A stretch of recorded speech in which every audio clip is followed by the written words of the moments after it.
Hi friends, welcome to south Indian சமையல். இன்றைக்கி என்ன ரெசிபி நம்ம பார்க்க போகிறோம்னா, கோயிலில் கிடைக்கிற மாதிரி புளியோதரை வீட்லேயே எப்படி டேஸ்டியாக செய்யலான்ட்டு வாங்க பார்க்கலாம்.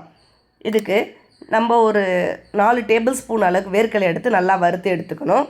2 டேபிள் ஸ்பூன் அளவுக்கு கடலைப்பருப்பு, 2 டேபிள் ஸ்பூன் அளவுக்கு உளுத்தம்பருப்பு, 3 காஞ்ச மிளகா, 1/4 டீஸ்பூன் அளவுக்கு பெப்பர் போட்டு நல்லா கொஞ்சம் பொன்னிறமாக வறுத்து எடுத்துக்கங்க. சூடு ஆறுனதுக்கப்புறம் ஒரு மிக்ஸி ஜாரில் போட்டு இது நல்லா தூள் பண்ணி எடுத்துக்குங்க.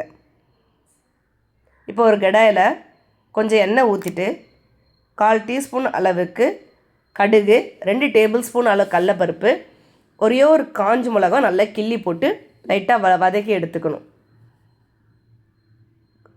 1/4 டீஸ்பூன் அளவுக்கு மஞ்சத்தூளும் போட்டுக்குங்க.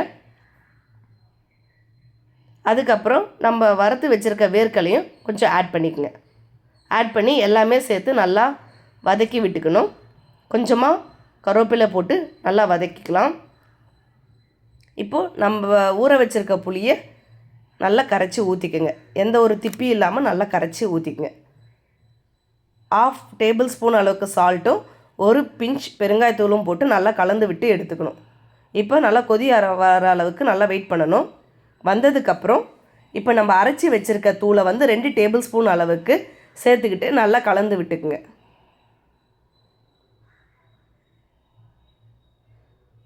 நல்லா பொடி போட்டதுக்கப்புறம் கை விடாமல் நல்லா கலந்து விட்டு எடுத்துக்கணும்.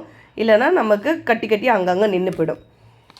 நல்லா திக்காக இந்த மாதிரி வர அளவுக்கு நல்லா கலந்து விட்டு எடுத்ததுக்கப்புறம் ஸ்டவ் ஆஃப் பண்ணிவிட்டு நம்ம இப்போ சூட வடித்து வச்சுருக்க சாதத்தில் இப்போ நம்ம செஞ்சுருக்க புளியோதரை தொக்கை போட்டு கலந்து எடுத்துப்போம்.